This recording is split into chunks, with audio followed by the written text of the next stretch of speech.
are going to do some messed up experiments. So these are movies where science, the scientific method, experiments, technology take front and center. So I brought a movie today, Ringu 2, which, by the way, I did not realize has a fucking 7% on the tomato meter. Like, people really hate on this fucking movie. Yeah, what the hell? I was stunned. I was just like, I feel like this is a really fun companion piece with what we did in Ring. But fuck me, I guess. We'll talk about it soon. Before we do, please go to Indiegogo, type in Mr. Cream Jeans. That's our first movie. Help us get our first movie out of the world by typing that in. You can get the perk where you join this very podcast, and you can do a messed up movie draft with me, Dandino, Sophia, Sam, Heath, whoever you want. We will make that happen, and you can help us get our movie out of the world, which means so much to us. Thank you in advance. Please go to the Messed Up Movies Podcast Patreon page.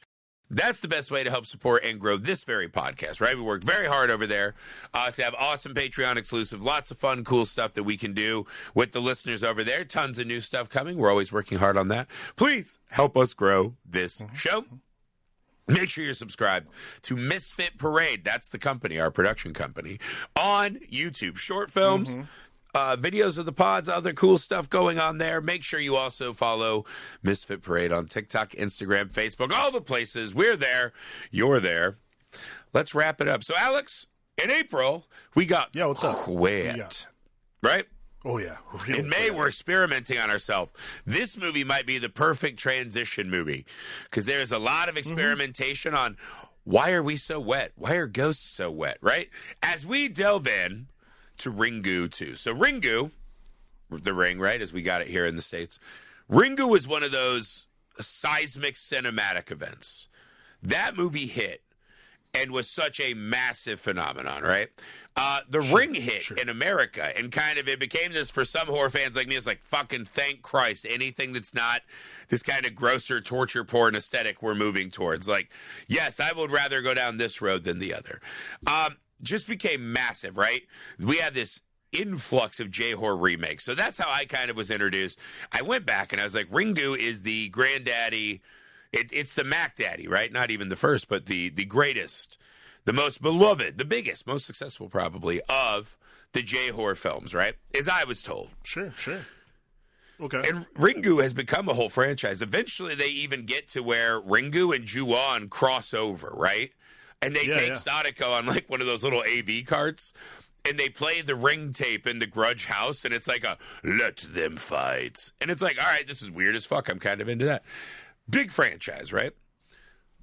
Sure. How do you follow up what is one of the like most earth-shattering horror movies that's come out in history, right? You could even not even just say Japan, but anywhere, right? This kind of helped break the game. This was as we were on the verge of a technology shift, right? The internet's coming. This is landlines and VHSs, but there's all of these, like the world's moving faster. There's different ways ghosts can get us, right? It's the ghost in the machine, literally. All these fears kind of congeal into this perfect, easy to summarize game. You watch this tape of Nightmarish Image, you get a call from a girl, and 7 days later, you're dead. It's beautiful. It's perfect. How do you follow that up? Ringu 2 goes a different route. Ringu 2, rather than being about what if we tried to amp up the fucking horror? What if we turn it up and blah, blah, blah? What if we spend time with several people who are all connected to this original story we did? And we look at what happens in the world when something this fucking massive actually happens, right? How do you live in a normal world? How do you have a job? How do you find love? How do you do anything? Once you know that something like Sadako is into this world and that these tapes are even more than a fucking urban legend, right? I actually thought this was a very novel and cool approach to the film. Had you seen Ringu 2, and what did you make of this decision? I mean, novel is certainly the word you could use. I mean, again, with 70%, it's weird. Maybe a 15% from you? Maybe a 20%? Well, it's strange that 7% is like such a. I mean, 7% is like League of Extraordinary Gentlemen bad. Like you're just like, why is it this hated? Like you are within 10 points of Highlander 2. Things have not gone well. I mean, like I just don't think it's any. It's not even close to being that bad. No. I actually like. What I like is the attempt to do something that isn't just because every sequel is an amp up. That's it. Like, especially at this time, this is 99. Like, between like 97 and 2005, every J-horror remake, American remake, every sequel is a more blood, more guts, more kills, better kills, harder kills, meaner kills. And you're like, okay, this is like kind of an interesting, like, lone standout of like, it's not really about the kills, it's about the actual curse. And like, to the point of the pod today, let's actually like examine the pseudoscience. It made me think a lot about Dark Water. Pretty cool. Yeah, so Dark Water was another Nakata movie that he did right in this cluster, right? These all kind of came in together. I think this was 4 years after this. And again, it's this kind of more subdued version of the J-horror ghost, right? And so, yes, to your point, like in America, it's like it's got to be fucking white knuckle with jump scares and crazy fucking shit, right? Like we're monster trucking it. You know what this needs? A fucking enema of monster truck energy. And it's like, all right, for some audiences that'll work. I do think, I mean, what are the chances? Like Exorcist 2 to me might be the biggest, wildest fucking swing a horror movie sequel ever made. Didn't fucking work at all, right? It's like fucking Locust and bullshit, and it's fucking horrible, right? Things like this, I actually think this is like the sweet spot of where I kind of want to be. This is a little bit like Hellraiser 2 as well, where it's almost the same journey, but the stakes and the reality are different. The terrain is different. Part 1 is so fucking captivating because it's the mystery of what the fuck is this tape? How does this work? What is this imagery? Who are the people in the tape, right? Why does this happen? How do you get killed, right? There's questions. You're constantly captivated and hoping that this mom can figure it out to save her kid, right? And we get this backstory about these like weird psychics and whatever. The first one, the Ringu's more about psychics, right? Whereas like the boyfriend, ex-husband, and the American one's just like a cool dick slinging guy who has a fucking AV job. And you're like, cool, man. That one has everything going for it, right? It's like I just read the other day that like It Follows 2 is coming. Boy, oh boy, welcome to the Ringu paradox. Like, how do you fucking follow like a perfect log line that barely even made it through one movie when you have to do this? Ready or Not 2, I just did this, right? Well, how does Ready or Not 2 work once we know about all the Satanist cabal and the rules of the game? And they're just like, Elijah Wood's like, let's play another fucking game. And it's like, okay, man. Right. And it amps it up, but it's like same. It's like any world building. Like, this is like the new thing for movies. And it's interesting because this is not like, you know, there's tons of Ring movies now. Like, there's like Sadako 3D, like you were saying, Ring versus The Grudge. Like, there's all these like Ju-on, sorry. But there's all these other things. But world building particularly is such a huge part of storytelling now. So like, I think, in my opinion, the greatest example of that, of like, boy, we are just getting out of hand in a hurry, is like John Wick. John Wick starts as like the easiest story you've ever heard in your life, which is guy has his car stolen and his dog murdered by these other guys. Guy is actually like this like super awesome hitman who goes after it for revenge. That's it. That's all you need to know. That is the flavor. That's the medicine. That's the medicine you take to watch this insane movie. And by the end, we're like doing like fucking golden playing cards and cravats and, you know, fucking French rules and shit. Yeah. How many four? Like, I think we got up to 4. Is it 4? 4 John Wicks and Ballerina John Wick's story. Right. But you know what they never forgot? To fucking kill people with pencils, and he fucking killed Boban with a book. Like, they're still doing John Wick shit. Yeah. Yeah, it got very fucking messy and complicated. But it's like, but the world is so vast by the end. Like, not only is it like the richest, most insanely wealthy people in the world, it's also, this collection of like street urchins and homeless people who are also trained assassins. You're like, okay, cool. Yeah, they kind of saw that lane that Bond left, and they're like, we'll run in there a little bit. And it got very James Bond to me. You're accepting of this huge, vast conspiracy of world that you have around you, you know? I think what's cool about Ringu, Ring 2 particularly, is that it accepts that there's something in the world that's unexplainable. Yeah. And instead of doing that thing where it's like, oh, let's just kill a bunch of people again and maybe instead of like the American sequel did, which like personalizes the story a little bit and makes it more, it's less revenge and more this analog for like how to be a good parent. It's odd.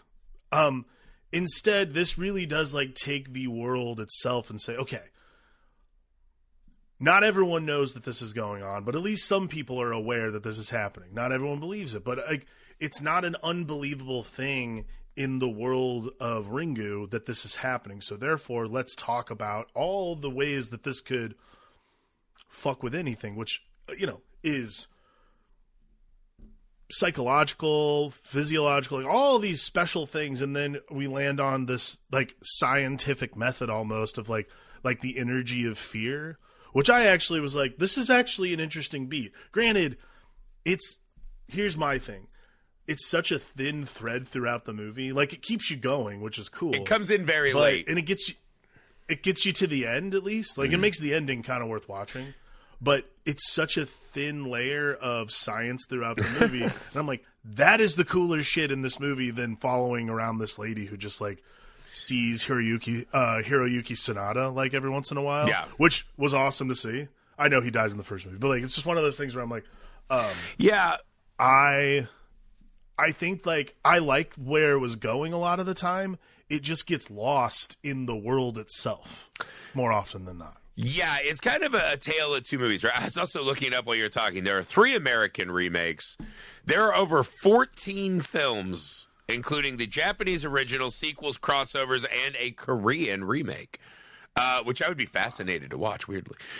So the movie, to your point, I think really gets lost in this because John Wick makes the world really big. What I think this movie does well is it takes all these people that are connected and it shrinks the world down. Because the other trick of this movie is that people who find the tape, they only have 7 days. Like, think about in a week, right? If you're really trying to, like, get stuff done or, like, track down a thing, you're not hanging out a bunch. There are a bunch of people who know you and love you and have no idea what the fuck happened to you in 7 days, right? You just are gone. Right. So there is this, like, believability that it's there, it can spread. So we see one of the teenage girls from the original photo that she was tracking down. The assistant of the ex-husband who you're talking about, who's tracking down the main mom and her son from the first movie. We've got a detective and we've got a scientist. And we've got the news reporter who still doesn't want to waste the B-roll footage that he got from the first movie. He's like, we can't be wasting B-rolls. We did a setup. That was 2 lights at least. And he's tracking down the story. He's kind of redoing the journey of the first one. I think one of the issues with the movie a little bit, even though I think you could argue that most of these stories by the end lead us to some pretty interesting places. The adding the math ex-husband's assistant to now be our lead instead of the mom and her son was a huge mistake. Because they're like, oh, they're hiding from the law. It's like, she was just on the fucking subway and found them. They're not like Jason Bourne, like just fucking had them be in the movie, right? The reporter who's trying to finish her reporting leads to a really cool beat in this kind of tag at the end of a new kind of Sadako-like story, right? Doesn't really add much. The scientist, the detective, the mom, the son. That's the world that this movie really needs to be taking place in. Even the old grandpa who at the start comes to identify the body and like sees the hair and he's like, I haven't seen her since she was a kid. He was part of the exploitation of her and her mom that led to the patricide and all this kind of stuff, right? They all have great moments eventually in the film. The thing is, as an American audience, we are chained. It's like, we don't do the big chill every week, right? Like, we're not doing these fucking giant ensembles and shit. Like, you got to tell me what the story of this movie is. The story of this movie is literally, it's like watching an episode of Dawson's Creek or something. Like, let's just follow. They all have their own little separate stories, and they all have their own little kind of like, what does it mean that Sadako's real? And they all have some kind of cosmic comeuppance. But I think you could say that that stops the movie from occurring until about 30 minutes left when they start the experiments. And I think that's the tricky one with what Ringu 2 is trying to achieve. Yeah, I mean, I think that there's just it's trying to not sequelize its own stuff. I think this is like the hardest it's like the hardest thing is these kinds of movies that require, a franchise to survive, like it's so hard to just not repeat the formula again. And so I think like the big swing it's a cool thing. Like you take a big swing like this. I do just wish there was more of the swing itself because all right, Dawson's Creek's a little too focused on Dawson most of the time. I would say it's actually more like, well, like Game of Thrones got to this point where it's like there's the Tyrion story and the story at the the wall. Well, like the way I describe it is if you go on Wikipedia. So those shows on Wikipedia, they have like Game of Thrones did this all the time. Which is like Wikipedia is like in the River Run, in Winterfell, like all those things. Like cool, you could do that for Ring 2 very easily by saying like this is, this is the TV station. Reporter guy, This is this person. And really what this story is it's happening in the wake of the mom in the first one to save her son. She realized she made a copy, that's why she's okay. Her son watched the fucking tape, right? She has to make a copy, and he has to give it to someone to watch. She goes to her dad's house. They kill Grandpa to save the son. Later, there's that horrifying vision when she sees, like, in black and white static, and he goes, did we save him? Did we save him? And it's like, oh, God, no, you didn't. It's worse now.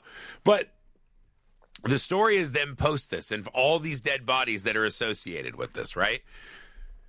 The movie doesn't get back to that until like 30-some minutes in where it's like, aha, 30 minutes. We found her and the kid. Like, and it's they like, have what to the get fuck? all the way back to the island. They get back to the island. Well, she finds her where, like, she follows the boy back from the station, and the mom's just like, yo, are you, like, with my kid? She's like, I was your ex's assistant, and I want to know about Sadako.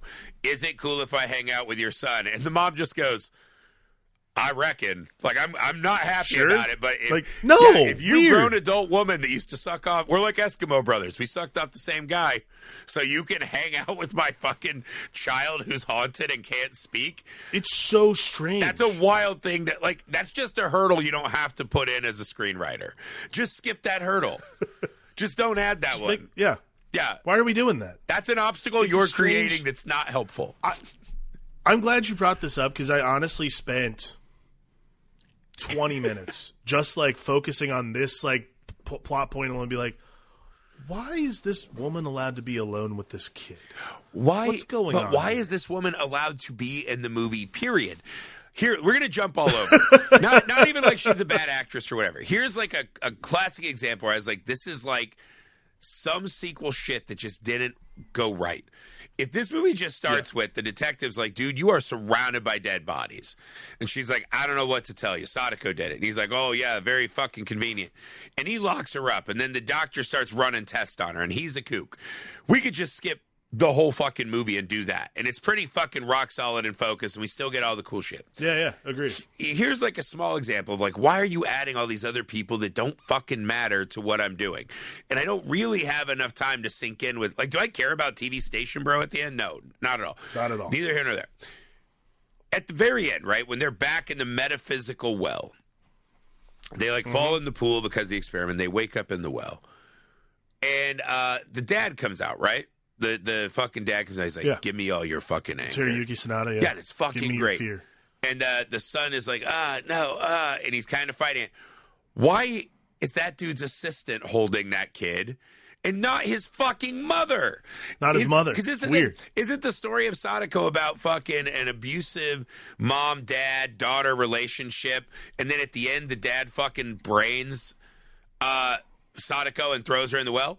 This is the exact inverse where the mom was loving the whole time and not abused, and the dad feels bad that he wasn't there. And then you complete the bookend on what these two stories are with the well, right? Yeah. Like a family finding strength. But instead, no, it's this new fucking person who has very little to do with the movie. And that's the kind it's also I love the thesis plan of Attack, which is we're very worried about the tape and what happens when we watch the tape.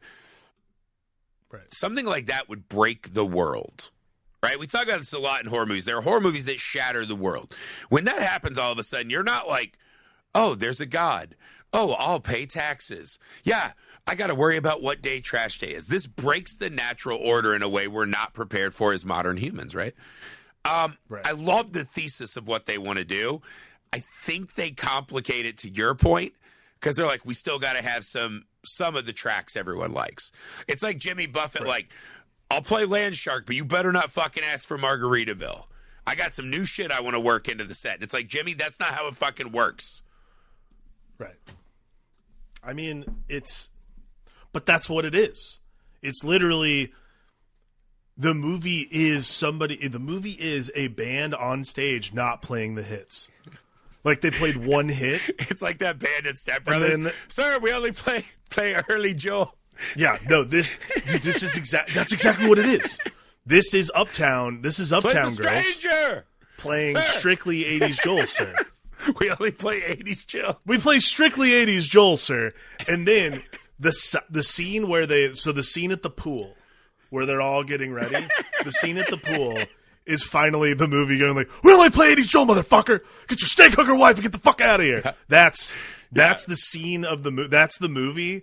In a nutshell, is like, that's Horatio Sands flying off when they have all the stuff set up and the pool's like this conduit for fear. And the pool is the Skank wife. And that's Horatio we're going to play the stranger now. We don't like it. The pool's the Skank wife. But we will. Yeah. And we're all. It's so funny, Will dude. We were at a bar over your house. It's the fucking Irish bar or the English pub right next to Residuals. I can't know what that was, but you had an apartment there. Fox in the Hound. Fox in the Hound. And I got into it with the Beatles band. Because they're like, we only do fucking mop top Beatles. And the guy got really mad because I was like, that's fucking stupid. And he goes, he's like, oh, you're an expert? I go, well, yeah, I'm in a Nirvana cover band. We just don't play anything from Nevermind. And he goes, you fuck! And we started like this. It just turned into like a whole ordeal. The bouncer's just like, you should just leave. I was like, that's right. But that's truly like, that's like the summation of the movie, though, is it's a movie that like just refuses to play the hits. I think this is the cool thing too, is it, you sort of respect it. Yes, that's the thing. I don't want it to play the hits. That's the thing. I think it's just I don't either. Too many characters, right? Because let's go a little breaking this apart character by character, right? So the old man, right? He's connected somehow tangentially to the mom and dad. At one point, I love when they're recreating Sadako's face with the clay and he sees it. They're taking pictures like flashes. Okay, that cracked me up. I thought that was so fucking cool. I loved it. Well, when that started, I was it wasn't that well done, and he just goes, "It looks exactly like her." And I was like, "Jesus, dude, that's rude." Yeah, she doesn't even have shading or detail yet. Fuck. But he buries her at sea, and he's like, "Why do you let me live? Like I'm still in on this." And at the end, he crawls in the pool. That guy. Let's just start here. Throw that fucker out. Like whatever you think he adds, like. I've seen Ringu like 5 times. I barely remember that. He's not important, right? Newscaster guy has one of the best bits in the movie, and he is the fucking, hey, we could do another sequel with telling the girl he's exploiting for the tape. He'll watch the tape and then he lies because he might actually start to believe his fake report. Because he even says, he's like, oh, she's a single mom. She can't have any real news. But then he asked this teenage girl, he's like, hey, can you get me a copy of the tape? She's like, yeah, my friend has it. Like, it just appears in your collection. You know it when it appears. And he's like, can you get it? And she's like, I watched it. She's like, hey, promise me you'll watch it, right? And he's like, okay, here's your 200 yen or whatever. She's like, no, just keep your promise. He fucking does it and she dies. Great fucking beat in the movie. Like, really cool. And then she somehow gets Sadako powers. So it's cool. It's so mean. It is. It's cool, but it's like this vestigial tale where it's like, I like where you're going. Not a lot to do with the movie, right? Just okay. The math quiz girl who becomes our lead, she should be gone. The detective has like the perfect tiny amount of detectiving to do. And then the scientist has cool shit to do, right? Here's what I love. Yeah. The first one was about kind of this. It was horror for the technological age, right? With VHS and phone and the internet's coming. A lot of J-horror was technology is here and it becomes a new medium with which these spirits need to adapt or get to fester, as it were, right? Like in Pulse, where now we have the internet for fucking J-horror and all this. Yeah. I love that idea. And this is a blending of, it kind of ups the science and technology, but also brings us way back down to like the folk horror roots of what Sadako is, even mentioning that she might be parented by a sea demon, right? That the mom was maybe meditating, getting fucked off by the rocks, and that Sadako's like a weird mannequin Skywalker of evil. So a little Dagon action. I like the fucking I like the folk horror and technology blending. I like the idea of what if it's not just a fucking tape, but this idea starts attacking us all the fucking time. That is great, but the van is too crowded. I really, really liked when they're in the hospital. Yeah. And the doctor's like, a tape doesn't kill people. Yes. Fear kills people. Yes. That's a cool fucking beat, man. That's the way you do that. That's the tag on the fucking poster of a sequel. You bitches were afraid of a tape. A tape, you fucking bitch. It's fear. That's like how you fucking do that. Yeah. Granted, our movie will have none of that. Our movie will have no fear or scares, but... Granted, you will spend the entire movie not afraid of anything. You're going to live. But you're definitely 100% going to make it through this movie. You'll be fine. You will be fine watching this movie. But you're going to think about it. You're going to think a lot. It's going to be thoughts. Yeah, that's cool. You're going to think about it. I'm in for that movie. We're going to get you to think about this movie on the way out. It's like, yeah, I'm sure I will. Stop. I can only get so erect. But no, do you agree? I think what they're going for is great, and it's the best stuff in the movie. Yeah, absolutely. There's too many cooks. The ensemble's too big. It's a packed van. And you're just like, God, it's the trolley problem. It's, okay, do we hit 1 billion people or do we hit one person? Like, I'm like, neither are great, but you picked the wrong one. Like, there's just something, it's just too packed. There's too many metaphors we're using here. It's too packed. There's too many characters. There's too much stuff going on. I would much prefer to watch a movie about... Which is why I said this before the pod. I know The Ring 2 is not seen as a very good movie, the American sequel to which Hideo Nakata directed. But did he really? He did the American part 2? Yeah. Really? Wow, I'd have to go back and rewatch that now. He did at least understand that, and this is what I'm saying, I think he might have understood that he put too many things in Ring 2. Yes. And he's like, I'm going to rectify this. Yeah. Let's see if it actually works with less shit. Bring it back to mom and son. Again, the whole story they're going for in this one, because again, you bring back the dad as the ghost, right? What you're telling me is that their love as a family, even an imperfect family, has to be the counterweight, the cosmic counterweight to what happened to Sadako's family. And the movie just fucking invalidates it because now it's got this fucking maths tutor running around doing whatever because mom had a fucking nightmare and got ran over by a fucking van. Sadako takes over the kid and mom gets hit by a van. And I was just like, that's fucking nonsense. That's one of the dumbest things I've ever seen in a movie. And again, it's like, so you know you got to kill characters. You're killing the wrong character. It's like when you show up to like a camp, like Camp Crystal Lake, and you're like, God, there's a lot of people doing one-liners. I do not like this. And you're like, those 5 are going to die in the next 20 minutes. I just got to make it through that, and then the movie will start. And this movie didn't do that. It just kept him around. It was like, you know what? You can also wait on Sadako. And I was like, but I can't. I needs my Sadako. That's the thing I need in this. Okay, here's an idea up to that. I really liked, right? We talked a little bit about all the other stuff. I thought one of the scenes was super cool, and it kind of launched us like, there's a lot of room for this movie to be something way cooler. Right. I love when she's going back and trying to discover, like, she's reinvestigating the first movie, which again is already a fucking tough thing to do. And she finds the girl who is part of the original photo where all their faces were blurred, that kind of started the investigation of the first movie, right? She finds this girl and she never goes out. She can't talk. She's haunted. And she never goes by screens. I thought the idea that this girl had, like, skated death somehow, right? And now she lives all of her life scared and haunted, and she can't go near a screen. She goes near a screen, and she stops, and she kind of looks over the cheesecloth or whatever they have, right?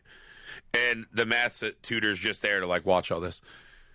And the fucking the tape starts playing, but not the whole fucking tape. Flashes of the tape, right? And we see Sadako coming out of the well. And then all the people start freaking out. All the olds or, whatever, the people who are in there doing cuckoo's nest shit. Ah! Ooh, ah! And it's like, oh my God, this is fucking incredible. Like, the evil's amongst them and sending them nuts.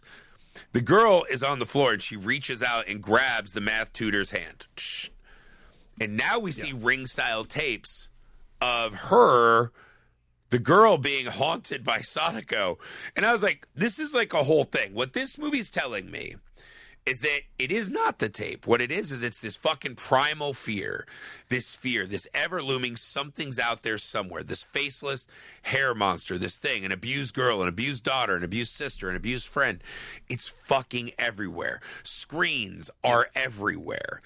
And I thought the idea of Sadako beginning, because that was the coolest line in the American remake, right? Is, you let her out? Why'd you do that? She never fucking sleeps.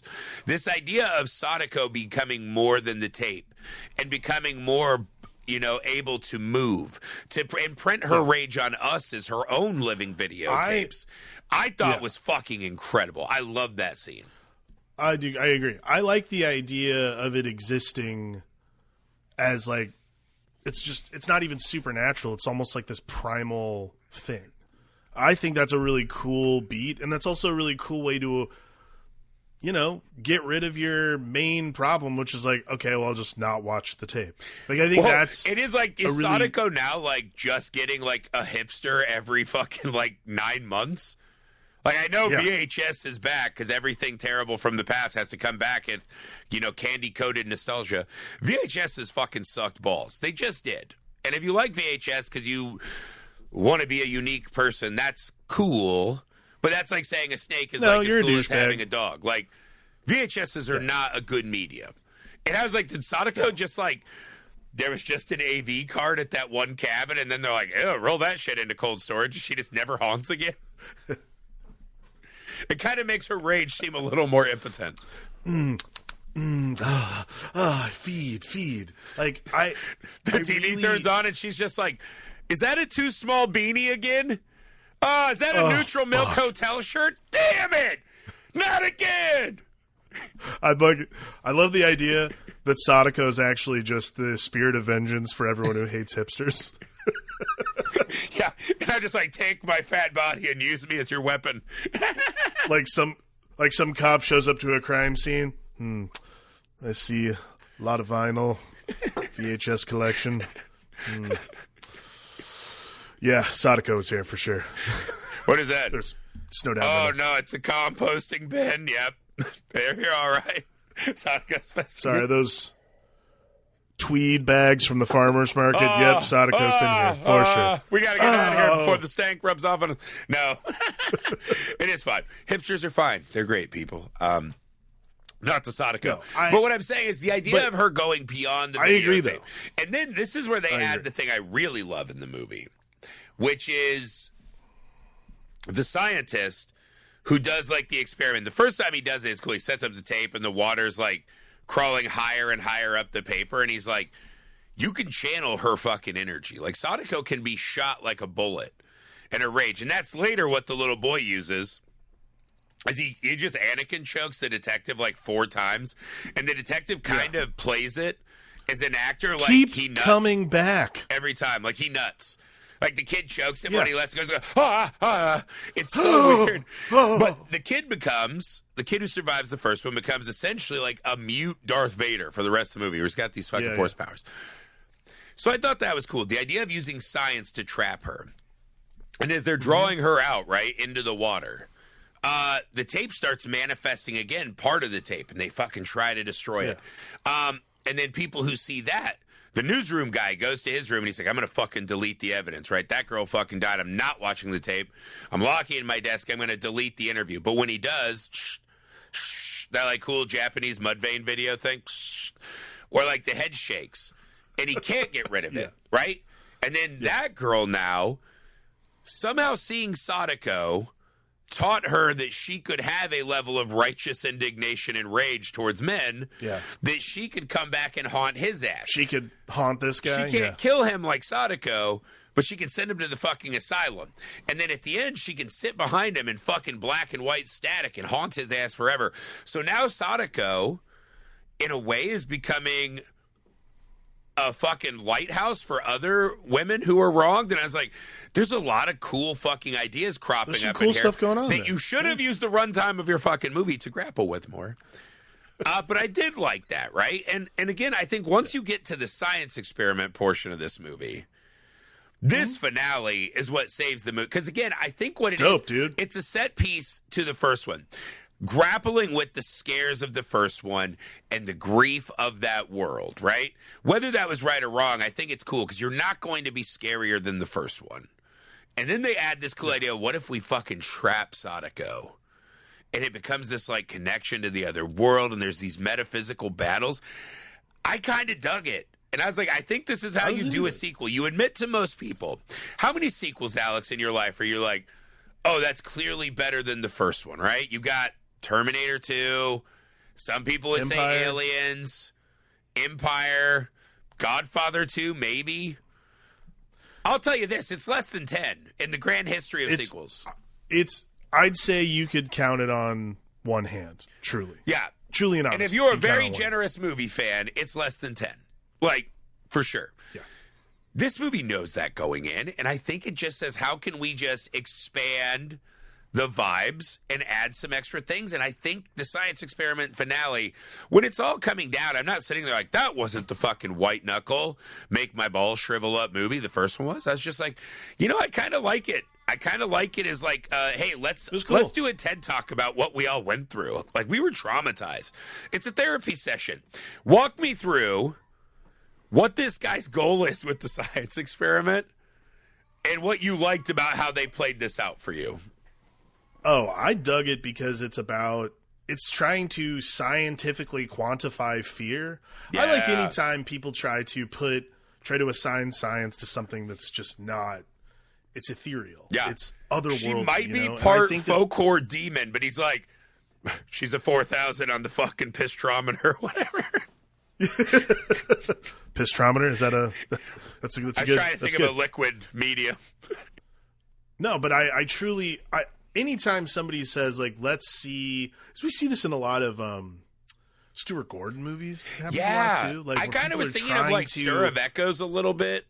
Yeah, yeah. I think it's Stir of Echoes, From Beyond. White I was Noise. thinking about movies. Yeah, yeah, like where we're trying to scientifically quantify something that is not necessarily. It's not in our universe, so to speak. Anytime we're doing stuff like that, I'm in.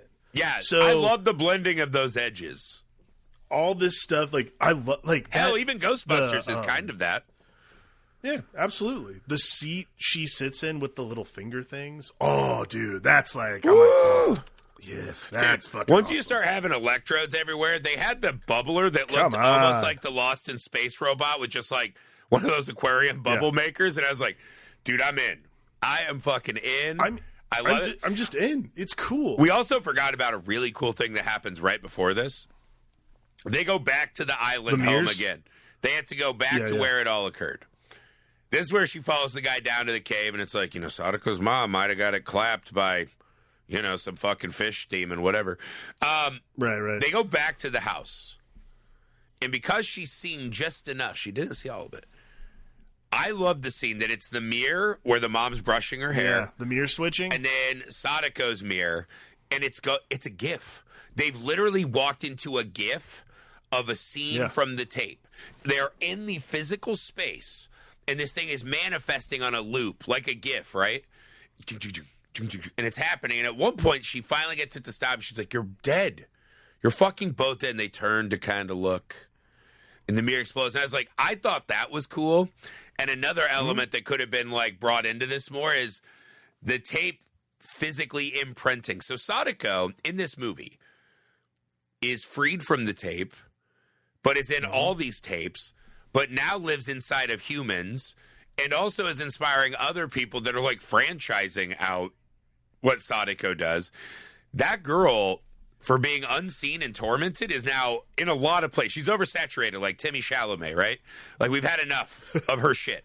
Yeah. And so I thought that was kind of cool, too. Yeah, like, the good version of her before the well is still in that room, reliving this, like, unseen moment, this mirror image that she... Because, again, one of the things, she prints her rage on the tapes is what was originally said, right? We never really stop and talk about why those images. And I thought kind of sitting in one for a moment added some really cool fucking context and flavor for me. There's just like a little girl who just like, I want to be like mom. I want to be proud of myself or hot or have a hairbrush or whatever the fuck, goes through her mind. I was like, that's kind of cool. I thought it was fun. Now back to the science. Yeah. Essentially, they say like a giant Olympic-sized swimming pool because they're going to talk shit to this kid. So they start doing the basketball like they're going to taunt him. Yeah, they basically are psyching out the kid so that all his fear drains into the pool, and the pool becomes this like conduit of her. Like it has enough water that they can fully pull all of the evil energy of Sadako out of the child. And do what with? I don't think they got that far. I think they were just like, let's put it all in a swimming pool. They fucked around and found out. Yeah, there's like this cabin in the woods thing where they're like, let's just put it in the swimming pool. It's like at the end, like Cabin in the Woods when the Japanese put it all in a frog. Yeah, the chuksa or whatever it is that haunts the little kids. So yeah, they don't really figure out. How do you eat an elephant? One bite at a time. First, we get the fucking evil part water demon into the pool, and then we'll figure out the next part. And then the dad sees the coffin. He jumps in the pool for absolutely no reason other than just to continue. There's like, is that Sadako's dad? Is that who that old guy's supposed to be? I thought that was, or grandpa or something. I thought it was a family member. I thought he was one of the people who worked with Sadako's dad. Okay, if that's Sadako's dad, that is fucking insane. I could be wrong. I'm sure I'm wrong. It is hard to keep track of people's names in this movie. But it is just one of those things that it's Sadako's uncle. Really, uncle, that's what it is. I knew it was a family member. Uncle, okay. Okay, yeah, that's so, it. Okay. He is I think Sadako's mom's brother. Got it. Okay, cool. So he jumps in because he sees the coffin, whatever. It's like a lot of two steps forward, one step back. Burial at sea, but then the coffin came back. Yeah. Just weird. By the way, one of the shots of the movie is the doc just all of a sudden looks up. She's like, Doc, it's too much. And he smiles. And just immediately he's like, I'm going to take this fucking giant Betamax player, whatever that was, and jump into the pool. And the nurse who just... One of the worst pratfalls in movie history is like, like the nurse just slides in and just falls. It is a weird moment in the movie because you're like, this ending is so good. And then you're like, why? Also, you're like, that's a lot of water for one Betamax to just drop those two immediately. Neither here nor there. That scene. It's like that scene in the third Spider-Man movie where Andrew Garfield's like, why'd you do that? Because, do you have the things like, I have the thing, just not about bread. Because, like, it's so, like, passe and just, like, happens for no reason other than just, like, it happens. And but I will say, like, oh, electrocuted, whatever. It's kind of cool because they're all they don't have the intimate relation with this thing. And at the end, when they come back up from under the water after their metaphysical well battle, I thought all those dudes are just floating in the pool. I was like, that's pretty metal. It's a metal fucking image. So, yeah, the science runs amok, which I love. It's not as much experimentation as I remember when I picked this for the curation, but I still think it adds a really cool flavor. Like It's plenty. And it makes sense, right? Sadako's medium is a tape that we can science the shit out of her. It's kind of a cool mixing of the old superstitions and the new world. We go fully kind of old horror movie. The boy and the woman just wake up, and they're holding on to the wall of the well. Yeah. And she can't hold the boy's like, let me go. It falls in. I love the little kid. You have to let go and hold on yourself. Quiet head shake. Yeah. Not today, bitch. Not today, bitch. Yeah, she's like, I've been hanging out with you recreationally for the whole movie, which no adults would ever do. I'm not letting go now. And we're like, what? Why? Weird. She goes down, right? And the dad comes out. And again, this is where not having the mom again is such a fucking mistake. Makes no sense. Huge mistake. Because again, this guy's just like, hey, what's up? I gave you a low-paying job and we clapped it up. Yeah. Or, man, like we could have had a great family. I kind of fucked everything up and I died and, met my maker and I have regrets. Like, I'll take your anger now. We don't know how he has the ability to do that or why. Again, it's the inverse of Sadako's dad who kills her and dumps her in the well, right? Yeah. Right. He takes all the anger. There's this cool shot where his eyes are fucking black and he bleeds back in the dark. A rope falls from the top of now the fucking sunlit top of the thing. And we had just some of the worst cinematic climbing you've ever seen. Like, that kid's passed out but still holding her, and she's just fucking climbing a wet rope. And they never show her using her legs like when, fucking Adam West used to climb the side of a building. She has the upper body strength of, like, a Baywatch character. Oh, yeah. Like, dude, she's just chimping her way up that rope and loving life. Shoo. And I was like, that's crazy. Sadako comes back. And she climbs up, and she's got her clay face. And the girl, because Sadako grabs the rope, and her fucking nails are all gone, horrifying, and her hand starts to ooze. And I actually thought this was such a fucking cool moment. And had the movie taken a little more care to talk about that Sadako after, right? The dealing with what she is in the first one, where she's not just the scary 7 days monster. She is a character. She was a human with a horrifying backstory that made her so enraged and incensed that she became a monster. And again, if this was the family, and this was the mom and the son again, not just some random fucking tutor, but she goes, why are you the only one that gets saved? Yeah. I think it's such a beautifully poetic, humanizing moment. For again, we keep forgetting Sadako was a fucking child. A child who was murdered by her fucking father. Right? For what she was or was not or whatever. She didn't choose for her mom to have sex with demons or not have sex with demons or had these abilities. Her dad fucking killed her. And for her to grapple with this and have rage. And now, for the second time, she sees this mom giving it all. She sees the dad come back after death, even though he wasn't a great dad in life, to try to help the kid. And that's the thing. Is Sadako saying that to the woman or the kid? Like, why are you the one that gets saved? Why did you have parents that were willing to sacrifice it and save you twice? And it's like, I think that's the thing, man. We don't know.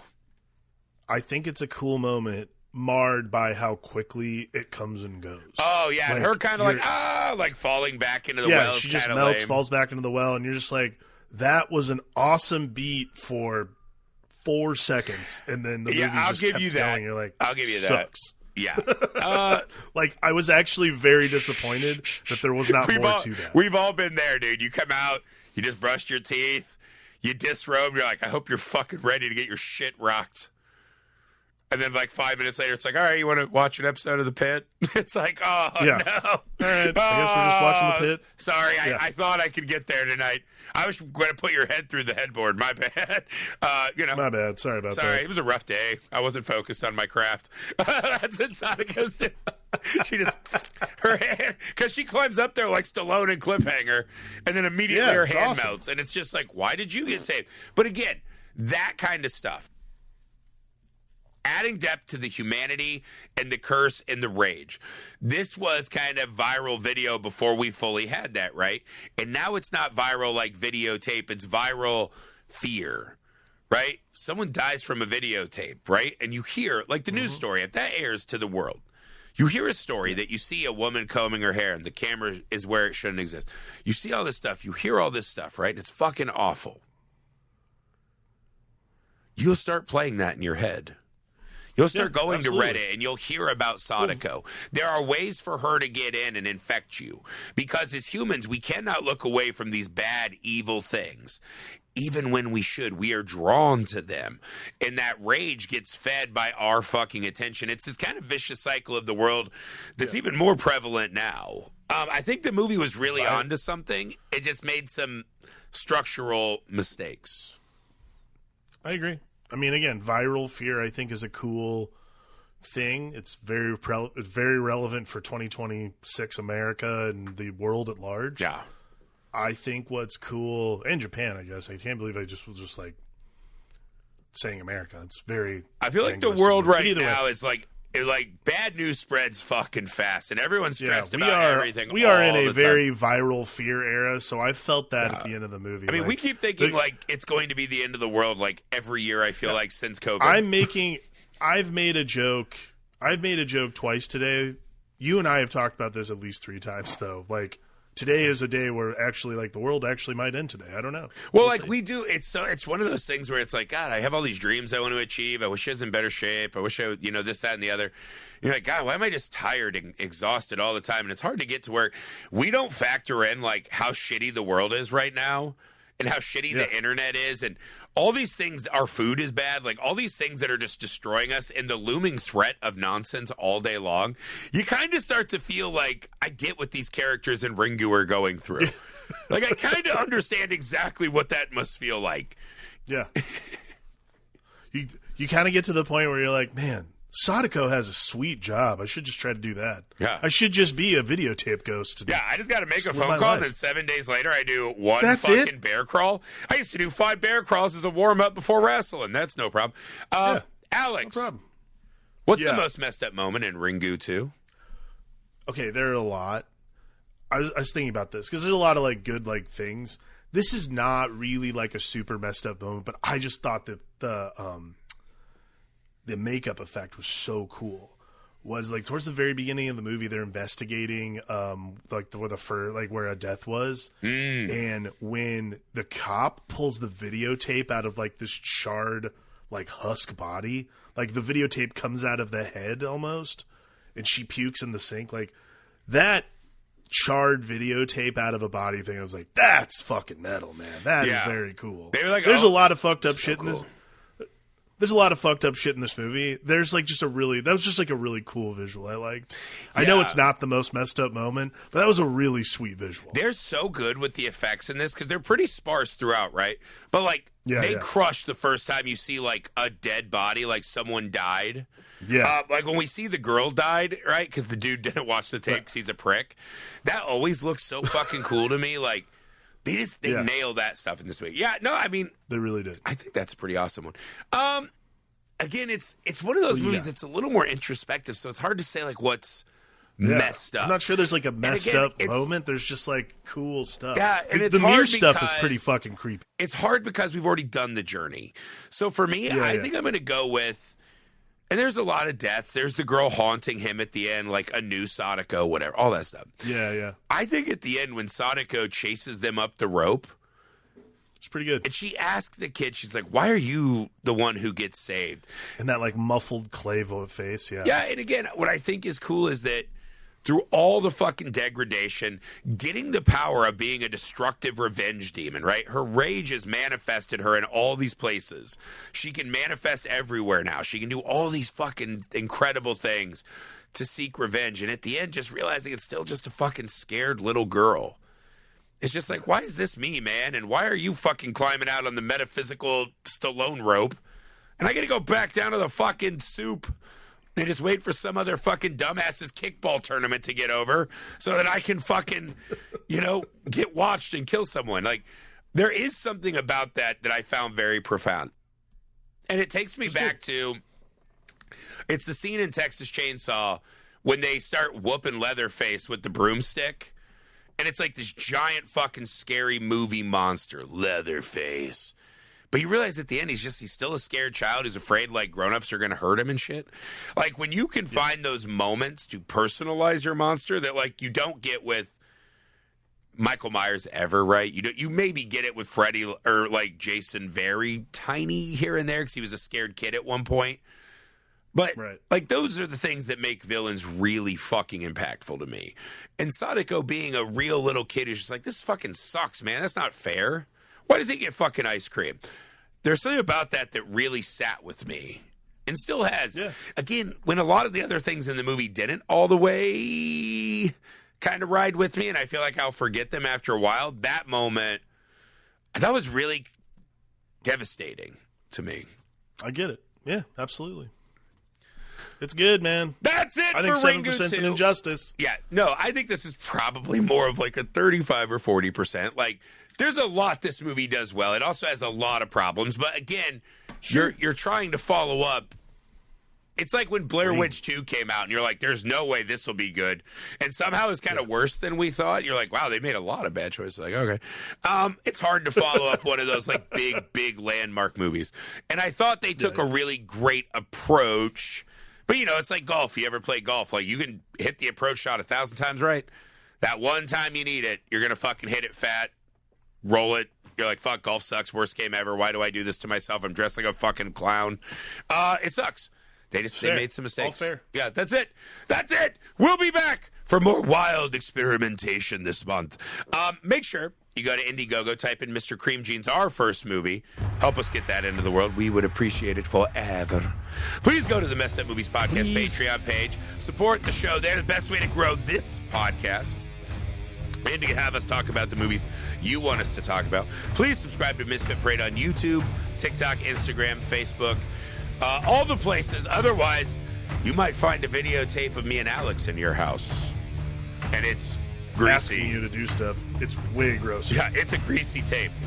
Be careful what you wish for.